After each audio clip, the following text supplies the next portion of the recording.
Assalamu alaikum dostlar. Biz hazır Wisconsin ştatındayız. Kenosha деген шаарда. Ранпро СДЛ'де оқытады. Ушул окуу жайдын парковкасына келдик. Мен өмүрүмдө мындай трак айдап көрө элекмин.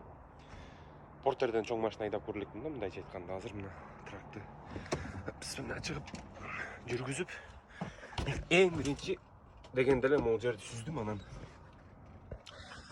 телефонду жерге коюп коюн. Тракты жүргүзөбүз. Каремен тагынбай эле турайын. Меники азыр түп-түз эле парковка. Түз айдайм, артка айдайм, ушу парковка койгонду үйрөнөм. Азырынча ушундай. Ал жакта болсо дагы жигиттер азыр келет, бирөөсү келди. Бул жерде 45 градуска койгонду үйрөнүп атышат.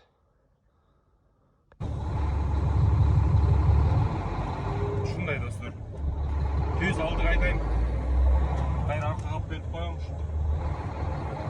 Тракты азырынча алдыга артка айдап үйрөнүп жаткан учурубуз.